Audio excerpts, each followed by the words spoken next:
hello student की खबर तुम्हालोकर आशा करूँ भाले आसा सबे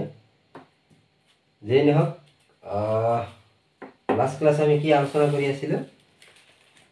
जेतु आसिले आमार बहुपद लेसन नम्बर 2 हेक হৈ গল হয় না হয় लेसन नम्बर 2 आमी हेक কৰি দিছো এতিয়া আমি পৰৱৰ্তী নতুন এটা লেसन আৰম্ভ কৰিম আজিৰ ক্লাছত এতিয়া পৰৱৰ্তী লেसन আমি কোনটো আৰম্ভ কৰিব পাৰো তোমালোকৰ কাৰণে কোনটো আৰম্ভ কৰিম আচ্ছা ঠিক আছে লেसन নম্বৰ 5 আৰম্ভ কৰিম ওকে ওকে লেसन 5 সমান্তর প্রগতি ঠিক আছে এইটো শিকাম আজি এতিয়া কথাটো হল সমান্তর প্রগতি এইটো লেসনত কি আছে মানে এটা নাম্বার কি এটা সিরিয়ালি নাম্বার আগবাড়ি যাব যে সাপোজ দুটা নাম্বারের মধ্যে পার্থক্য যদি সেম হয় যেনেকৈ ধৰা 2 4 6 8 10 এতিয়া ইয়াত কিমান কৰি বাঢ়ি যায় আছে 2 কৰি বাঢ়ি যায় আছে চোৱা ইয়াতে কিমান বাঢ়িছে এটোৰ মাজত কিমান আছে 2 আছে এটোৰ মাজত 2 আছে এটোৰ মাজত 2 আছে ইয়াতো 2 আছে মানে যাই কেনে ইয়াতে 2 সংখ্যা বাঢ়ি যায় আছে গতিকে এইটো এটা চেন সিস্টেম বাঢ়ি গৈছে এতেকে এইটো কি হ'ব এপি হয় এটা একটা সমান্তর প্রগতিত আছে বলে আমি কব পারো কিন্তু যদি ধরা এইটো আছে 2 আছে 4 আছে 8 আছে 12 আছে ডট ডট ডট যদি এনেকুৱা থাকে তেতিয়ালে এইটো সসন এটা কন্টিনিউয়াসলি এটা নাম্বাৰ চেন লৈ কেনে বাঢ়ি যায় আছে নেকি যেনেকা এইটো আৰু এইটোৰ মাজৰ পাৰ্থক্য 2 আছে ইয়াৰ মাজৰ পাৰ্থক্য কিমান 4 আছে ইয়াৰ মাজতো 4 আছে এতিয়া হলে চোৱা দুটা বস্তু ভিন্ন ভিন্ন হৈ গল মাজৰ পাৰ্থক্যটো কি হল বেলেগ বেলেগ হৈ গল এতেকে এইটো কিন্তু এপি নহয় মানে এইটো এটা সমান্তর প্রগতি নহয় তোমালোকে বুজি পাইছা সমান্তর প্রগতি হ'ব হলে মাজৰ পাৰ্থক্যটো সমান হ'ব লাগিব ঠিক আছে ওকে সমান্তৰ প্ৰগতি লেসন 2 আমি আলোচনা কৰিম ইয়াতে ঠিক আছে এতিয়া আমাৰ কথাটো হল আমি অনুশীলনেৰ আগতে দুটামান উদাহৰণ আছে আমি এই উদাহৰণ দুটা আগতে আলোচনা কৰিলো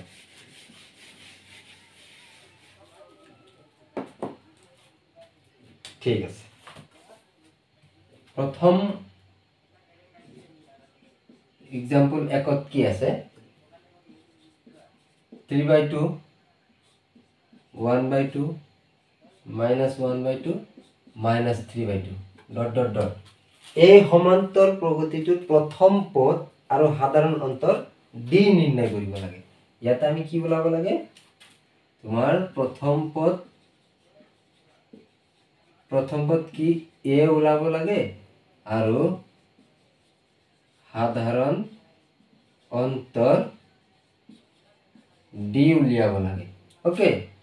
তোমালোকে মনত ৰাখিবা এটা সমান্তৰ প্ৰগতিত প্ৰথম যোনটো নাম্বার দি আছে হেইটুক প্রথম পদ বুলি কয় এইটো হ'ব কি প্রথম পদ এ অর্থাৎ এ নাইবা a1 এটো দ্বিতীয় পদ a2 তৃতীয় পদ a3 চতুর্থ পদ a4 পঞ্চম পদ a5 মানে গোটেইটা পদ ক্রমে a1 a2 b তাৰ পিছত a3 a4 dot dot dot এনেকে বুজোৱা হয় ঠিক আছে তেতিয়া হলে এটা সমান্তৰ প্ৰগতিৰ প্রথম যেটো দিয়া থাকে প্রথম যোনটো নাম্বার দিয়া থাকিব হেইটো হ'ব কি প্রথম পদ ওকে তেতিয়ালে ইয়াত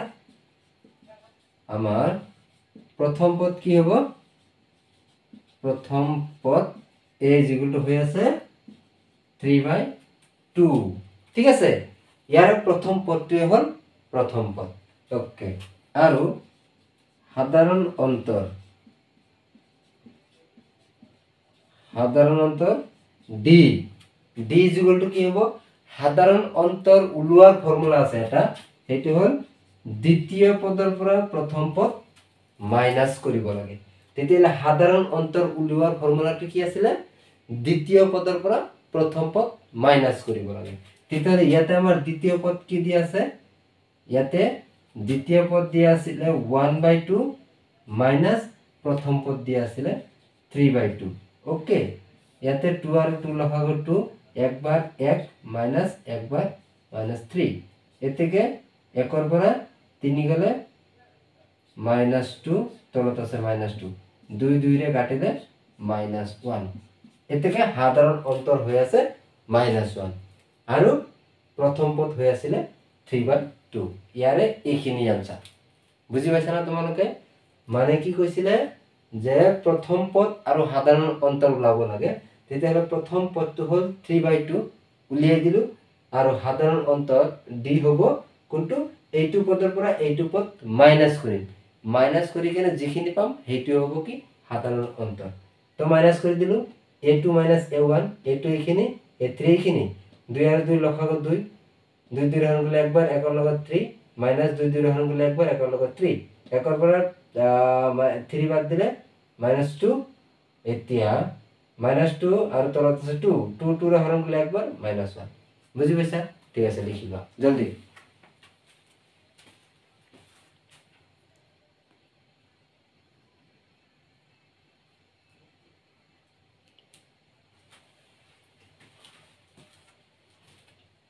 ওকে বুঝি পাইছা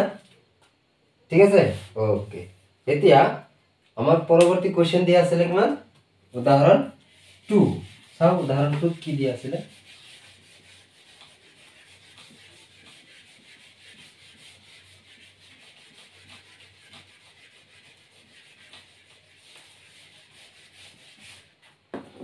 উদাহরণ 2 কি দিয়া আছে তলৰ সংখ্যা কেইটাৰ তালিকা বিলাকৰ কোন বিলাকে সমান্তৰ প্ৰগতি গঠন কৰিছে মানে তলত কেইটামান কি দিয়া আছে অংক দিয়া আছে ইয়াৰে কোনটো কোনটো সমান্তৰ প্ৰগতি গঠন কৰিছে যদি সমান্তৰ প্ৰগতি গঠন কৰিছে তেন্তে প্ৰতিটোৰে দুটাকৈ পৰৱৰ্তী পদ নিৰ্ণয় কৰা ইয়াতে যিমান কেইটা পদ দিয়া আছে তাৰে আৰু বেলেগ বেলেগ দুটা কৰি পদ নিৰ্ণয় কৰিব লাগে কেতিয়া নিৰ্ণয় কৰিব লাগে যেতিয়া ইয়াৰে কোনবা এটা সমান্তৰ প্ৰগতি গঠন কৰে ওকে ঠিক আছে এতিয়া আমি সমান্তৰ প্ৰগতি গঠন কৰে নে নকৰে হেইটো উলিয়াব লাগে হেইটো আমি কেনেকৈ উলাব লাগে চোৱা এক্সাম্পল 2 একত কি দিয়েছে 4 10 16 22 ডট ডট ডট তেতিয়াহলে এইটো চোৱা সমান্তৰ প্ৰগতিত আছে নে নাই আমি প্ৰথমতে কৈছিলো সমান্তৰ প্ৰগতি হ'ব হলে মাজৰ পাৰ্থক্য সেম হ'ব লাগিব ঠিক আছে এতিয়া পাৰ্থক্য সেম হয় নে নাই হেইটো ওলাব আগতে ইয়াতে আমাৰ পাৰ্থক্য সাধাৰণ অন্তৰ d যদি ওলাব যাও 10 ৰ পৰা 4 মাইনাস কৰিলে 6 আকৌ d2 যদি ওলাব যাও 16 minus 10 কিমান 6 আকৌ d3 যদি ওলাব যাও 22 minus 16 কি হ'ব 6 সোয়া গোটেই কেটাতে সাধারণ অন্তর সেম আছে হ্যাঁ d কি আছে সেম আছে 6 গোটেই কেটা সেম আছে যদি সেম আছে তেতিয়াহলে এইটো কি হৈছে কি হ'ব এইটোৱে এপি গঠন করে ওকে এইটো কি এপি গঠন করে আচ্ছা কোশ্চেনটোত কৈছিল যদি এপি গঠন করে তেন্তে তার পরবর্তী দুটা করে পদ উলিয়াব লাগে ইয়াতে কেইটা পদ দি আছে a1 a2 a3 a4 a4 লৈকে দি আছে তেতিয়াহলে আমি a5 আৰু a6 উলিয়াম এতেকে a5 যদি উলিয়াব যাও এতে চাবা পৰৱৰ্তী পদ উলোৱাৰ ফৰ্মুলাটো হ'ল কি যেটো পদ উলাবা তাৰ আগৰ পদটোৰ লগত d ৰ মান যোগ কৰি দিবা কি কৈছিলে আমি a5 উলাম a5 উলিয়াব হলে a4 ৰ লগত d ৰ মান যোগ কৰিব লাগিব ঠিক আছে এতিয়া হলে a4 ৰ মান কিমান দি আছে a4 দি আছে 22 প্লাস d ৰ মান কিমান পাইছো 6 পাইছো কিমান হল 28 ওকে এটা পদ পালো এতে উলাম a6 উলিয়াব হলে কি কৰিব লাগে a4 ৰ লগত সৰি a5 ৰ লগত d ৰ মান যোগ a5 কিমান পালো 28 যোগ d ৰ মান 6 পাইছিলো কিমান হল 34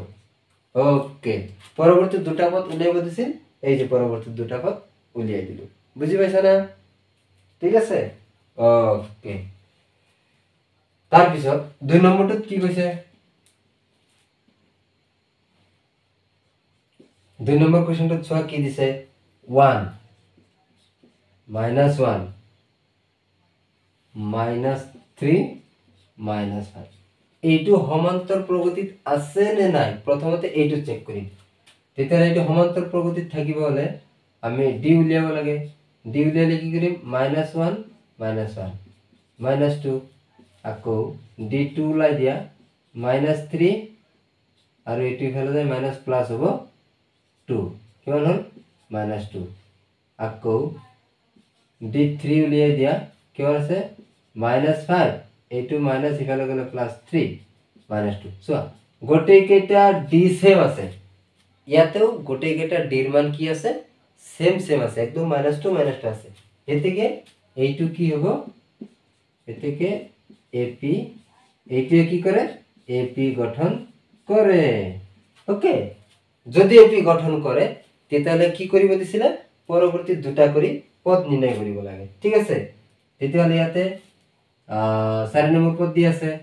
আমি ইয়াতে কি করি a5 বলিয়াম a5 বলার ফর্মুলা কি আছে a4 যোগ d a4 মান কিমান -5 যোগ d এর মান -2 কিমান হল -5 আৰু -2 যোগ কৰিলে -7 ওকে আকৌ a6 উলিয়ালে কি হ'ব a5 ৰ লগত d এৰ মান যোগ তেতিয়া হলে -7 আৰু -2 যোগ কৰিলে -9 পৰৱৰ্তী দুটা পদ পাই গলো বুজি পাইছা না এতিয়া বুজি পাইছা না নাই ঠিক আছে লিখি লোৱা জলদি একদম ইজি ডি উলিয়াব ডি যদি উলিয়াব যোৱা দ্বিতীয় পদৰ পৰা প্ৰথম পদ মাইনাস কৰিব লাগে তেতিয়ালে ডি ওলাই যায় আৰু যদি সাপোজ তোমাৰ দ্বাৰা 100 নম্বৰ পদ উলিয়াব লাগে সাপোজ তোমালোক কলেজে 100 নম্বৰ পদটো উলিয়া এটা সমান্তৰ প্ৰগতি 100 নম্বৰ পদ উলিয়াব লাগে 100 নম্বৰ পদ উলিয়াব হলে a 99 এৰ লগত অৰ্থাৎ 100 নম্বৰৰ আগৰ নম্বৰ পদৰ পৰা d এৰ মান যোগ কৰি দিয়া 100 নম্বৰ পদ হৈ যাব ঠিক আছে ওকে 1 আর 2 দুটা করিলো সব 3 নম্বর কোশ্চেন কি দিছে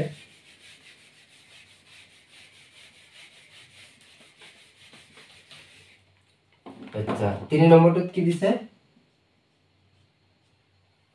3 নম্বরটা দিছে -2 2 -2 আৰু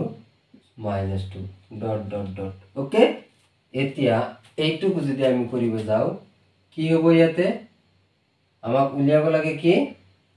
সমান্তর প্রগতি আছে না নাই কেনেকে বুঝি পাম সমান্তর প্রগতি থাকিব হলে ডি দ্বিতীয় পদৰ পৰা প্ৰথম পদ মাইনাস আৰু সূত্ৰৰ মাইনাস প্লাস 2 কিমান হৈ গল 4 আকৌ d2 কিমান হ'ব -2 ইফালে এইটো -2 কিমান হৈ গল -4 আকৌ d3 কি হ'ব d3 হৈ আছে 2 আৰু এইটো -2 যোগ কৰিলে 4 এতিয়া চোৱা এইটো বেলেগ এইটো বেলেগ এইটো বেলেগ বেলেগ বেলেগ হৈ গল +4 -4 এতেকে কি হ'ব যদি d এর মান বেলেগ বেলেগ হইছে এতেকে এইটো কি নকৰে ap গঠন নকৰে ওকে ঠিক আছে এইটো কি নকৰে ap গঠন নকৰে যদি ap গঠন নকৰে তেতিয়াহলে কি এইটো আৰু গণিত কৰাৰ দৰকাৰ নাই ঠিক আছে কাৰণ যদি ap গঠনই কৰা নাই তাহলে আমি পৰবৰ্তী পদ কেনে কৰে যাব উলিয়াব নোৱাৰিম হয় না ঠিক আছে 4 নম্বৰটো 4 নম্বৰটোত কি দিছে 1 1 1 1 1 1 2 2 2 2 2 2 3 3 3 ওকে এতে ইয়াৰ পৰৱৰ্তী পদ উলিয়াব লাগে কেনেকৈ উলাম পৰৱৰ্তী পদ যদি উলাব যাও এটো পৰা এটো মাইনাস কৰিলে 1 - 1 = 0 আকৌ d2 হৈ আছে তোমার 1 - 1 = 0 আকৌ কি আছে d3 হৈ আছে কিমান 2 - 1 = 1 চোৱা d মান বেলেগ বেলেগ হৈ আছে 0 হৈ আছে 0 হৈ আছে 1 হৈ আছে এতেকে এইটো এপি গঠন নকৰে যদি d ৰ মান বেলেগ বেলেগ হয় তেতিয়ালে এপি গঠন এটো নকৰিব ঠিক আছে এইটো কি নকৰে এপি গঠন নকৰে ঠিক আছে ওকে বুজি পাইছা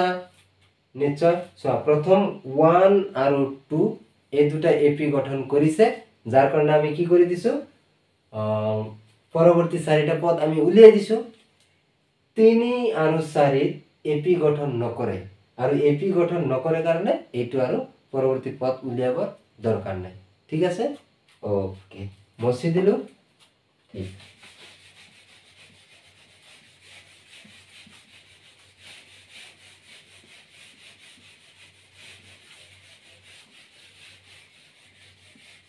ঠিক আছে এতিয়া চোৱা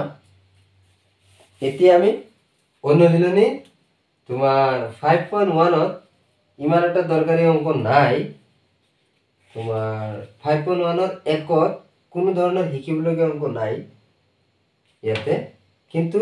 2 3 4 ইবিলাক শিকাম কিন্তু একত তেনেকুৱা ধৰণৰ কোনো অংক নাই তোমালোকৰ শিকিবলগীয়া তথাপি একত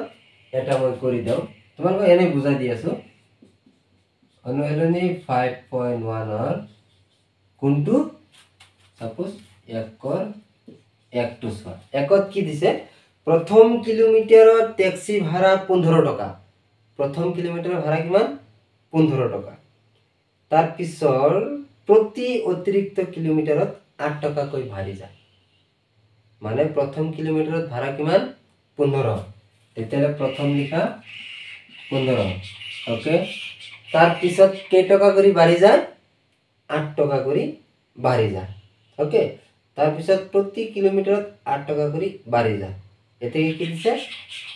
সমান্তর প্রগতি গঠন করিব আর কিয় করিব কোশ্চেন করছে এতেকে এক নম্বরটো সমান্তর প্রগতি গঠন করিব না হেতু করিব যে প্রথম কিলোমিটারত ভাড়া কিমান বাড়ে 8 টাকা সরি 15 টাকা দ্বিতীয় কিলোমিটার ভাড়া কিমান হবে 15 আর 8 টাকা বাড়ি যায় কিমান হল 23 টাকা তার পিছৰ কিলোমিটার ভাড়া কিমান হবে 23 টাকা যোগ 8 টাকা কিমান হল 31 টাকা ওকে এতিয়া চোৱা তেতিয়ালে এটো সমান্তর প্রগতি কি হ'ব 15 23 31 39 ডট ডট ডট হবে এতে এটো 8 টাকা করে বাড়ি যায় যদি এটো কি করে এপি গঠন করে ঠিক আছে কিয় কারণ কারণ সাধারণ অন্তর সমান ঠিক আছে এপি গঠন করে কারণটা হল ডির মান সমান সবতে 8 আছে যার কারণে এটি সাধারণ অন্তর এটি কি করে সমান্তর প্রগতি গঠন করে ঠিক আছে এনেকে লিখিব লাগিব ওকে নেক্সট চোৱা একৰ এনেকা তোমালোকে একৰ বাকি সমান্তৰ প্ৰগতি গঠন কৰে নকৰে উদাহৰণ 1 যেনেকে 2 যেনেকে একাল এনেকা এতে প্ৰথম 2 নম্বৰ কোশ্চেনটো চা ইম্পৰ্টেন্ট কোশ্চেন 2 নম্বৰত কি দিছে যদি প্ৰথম পদ এ আৰু সাধাৰণ অন্তৰ ডি তলত দিয়া ধৰণৰ হয় তেতে প্ৰতিটোৰ ক্ষেত্ৰত চাৰিটা কৰি পদ উলিওৱা মানে ইয়াতে কেইটামান অংক দিয়া আছে কি কৰিব দিছে এ আৰু ডিৰ মান দিয়া আছে এ আৰু ডিৰ মান দিয়া থকাত পৰৱৰ্তী চাৰিটা কৰি পদ উলিয়াব লাগে ওকে ঠিক আছে কোনো কথা নাই শিকি আহিলো অলৰেডি ইয়াত কি দিয়া আছে এৰ মান দিয়া আছে আৰু ডিৰ মান দিয়া আছে মানে প্ৰথম পদ আৰু সাধাৰণ অন্তৰ দিয়া আছে আমি কি কৰিব লাগে চাৰিটা কৰি পদ নিৰ্ণয় কৰিব লাগে প্ৰথম পদ দিয়া আছে প্রথম পদ যদি দিয়া থাকে তেতিয়ালে দ্বিতীয় পদ উলিয়াব হলে কি আছিল ফর্মুলা দ্বিতীয় পদ উলিয়াব হলে প্রথম পদৰ লগত ডিৰ মান যোগ তেতিয়ালে প্ৰথম পদ 10 যোগ ডিৰ মান 10 কিমান হল 20 আকৌ তৃতীয় পদ কি হ'ব তৃতীয় পদ হ'ব তোমাৰ দ্বিতীয় পদৰ লগত ডিৰ মান যোগ 10 30 ওকে আকৌ চতুৰ্থ পদ কি হ'ব চতুৰ্থ পদ হৈ আছে a3 যোগ তোমার ডি এ 3 মান কিমান পালো 30 আর ডি মান 10 দি আছে কিমান হল 40 a5 কি হবো a4 এর লগত ডি এর মান যোগ a4 পালো 40 ডি এর মান পালো 10 কিমান হল 50 1 2 3 4 চাৰিটা পদ উলিয়াব দিছিল চাৰিটা পদ উলালো এতেকে কি কৈছিল এতেকে পরবর্তী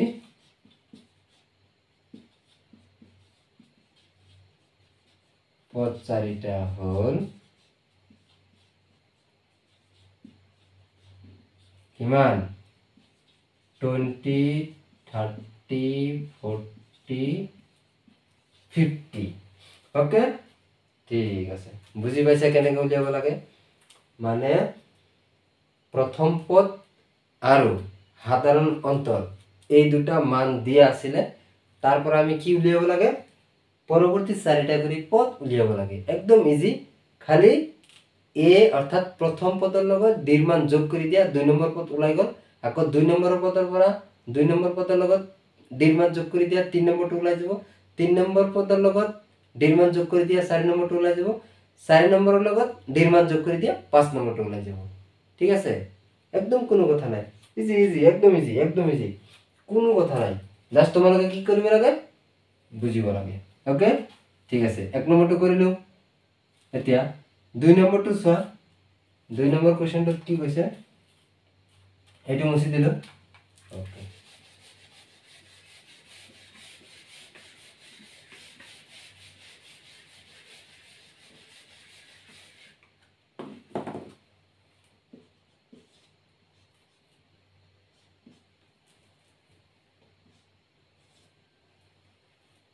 দুই নম্বর কোশ্চেনটা কি দিছে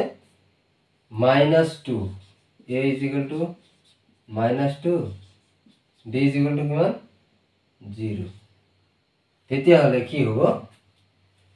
এতিয়া ইয়াতে যদি আমি a2 উলিয়াব যাও এর লগত d মান যোগ এর মান কিমান -2 যোগ 0 মানে -2 আকৌ a3 উলিয়াব হলে a2 যোগ d মানে -2 যোগ 0 -2 আকৌ a4 উলিয়াব হলে কি কৰিব লাগিব a3 যোগ d a3 -2 যোগ d এর মান 0 কিমান হল -2 আকৌ a5 উলিয়াব হলে a4 যোগ d a4 পালো -2 যোগ 0 -2 হয়েছে এতেকে পরবর্তী পদ চারিটা হল এতেকে পরবর্তী পদ চারিটা হল -2 -2 -2 -2 ঠিক আছে বুঝি পাইছা না একদম ইজি আছে নে লিখিলো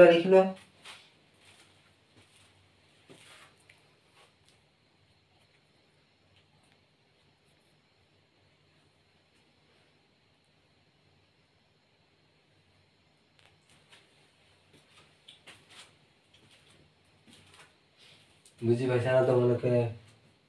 কেনেকে লিখিব লাগিব বুঝি পাইছা না ঠিক আছে ওকে পরবর্তী অঙ্ক লিখিম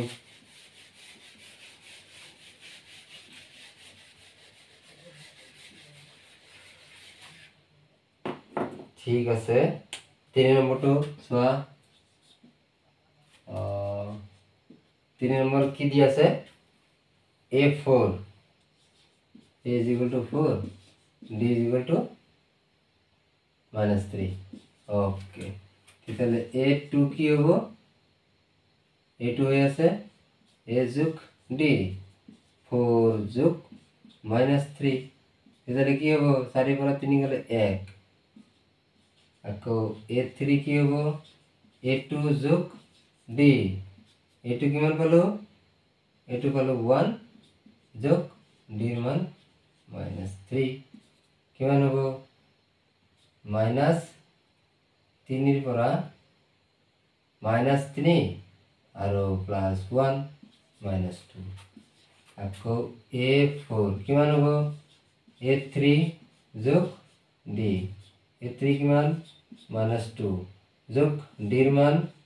-3 যোগ কৰিলে হৈ আছে -5 A5 কিমান হ'ব A4 যোগ D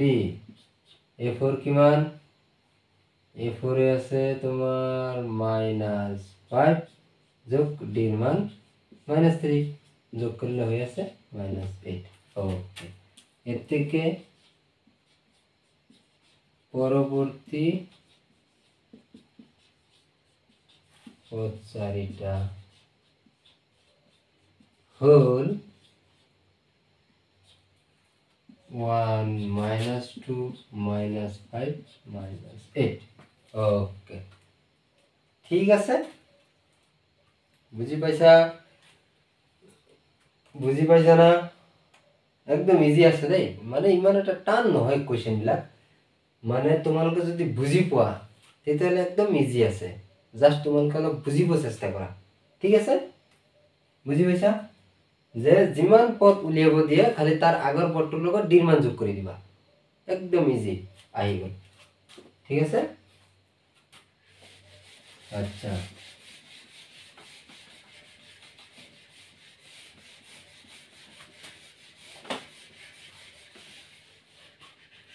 এতিয়া 4 নম্বৰটো চোৱা কি দি আছে 4 নম্বৰত কি দি আছে a is equal to -1 d is equal to half okay তেতিয়াহ'লে a2 কি হ'ব a2 হৈ আছে a যোগ d কিমান -1 যোগ half এটো লসাগু ললে 2 কিমান 2 বার 2 এর গুণ 2 যোগ 1 কিমান হ'ব ইয়াতে আছে -1/2 আচ্ছা আকৌ a3 কি হ'ব a3 হ'ব a2 যোগ d a2 কিমান a2 পালো -1/2 যোগ d এর মান কিমান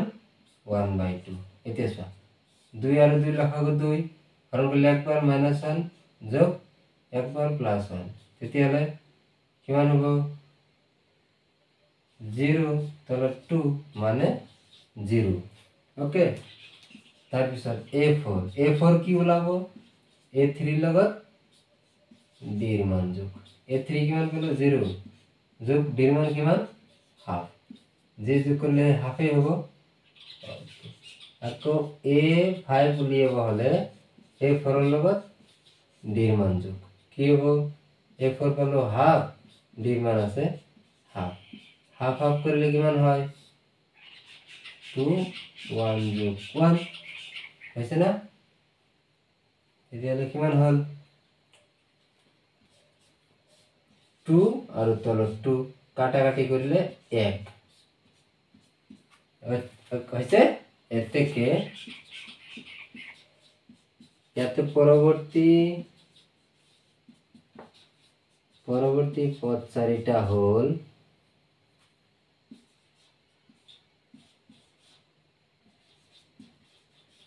কিমান -হাফ 0 হাফ আর 1 এইটা হল পরবর্তী পদ ঠিক আছে বুঝি পাইছ না একদম ইজি আছে কোনো কথা নাই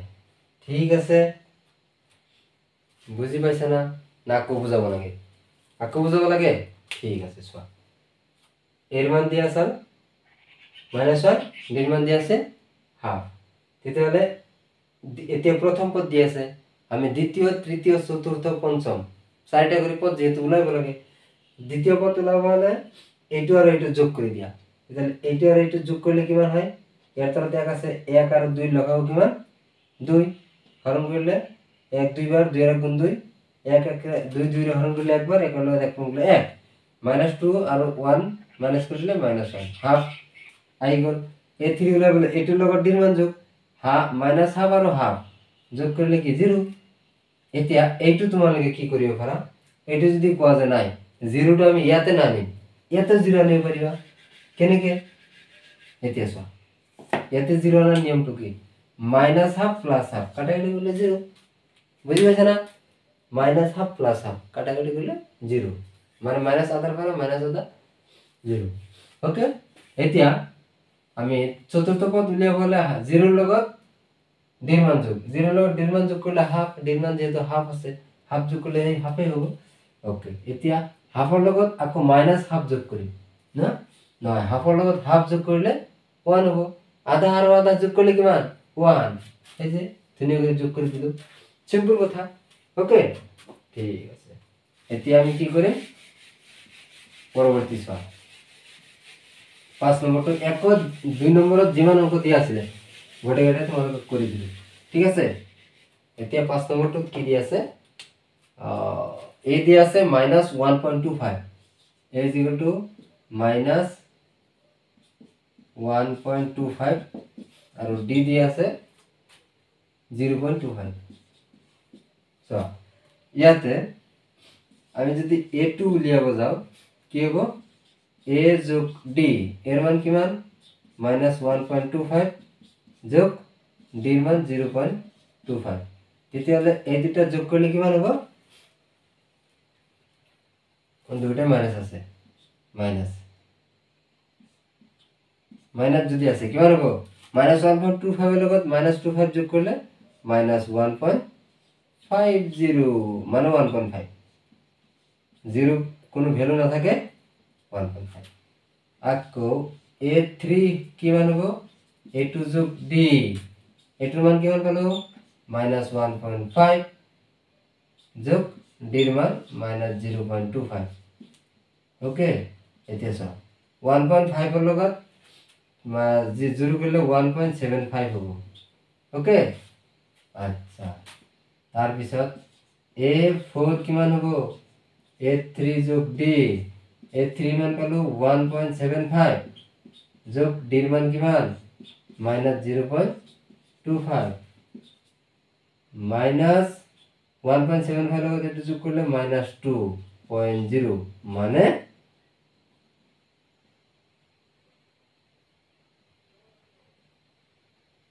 -2 হয়ে আছে ওকে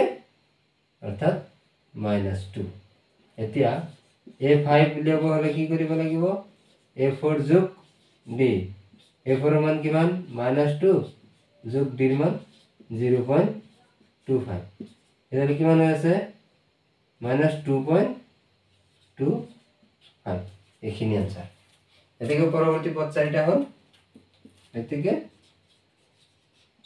পরবর্তী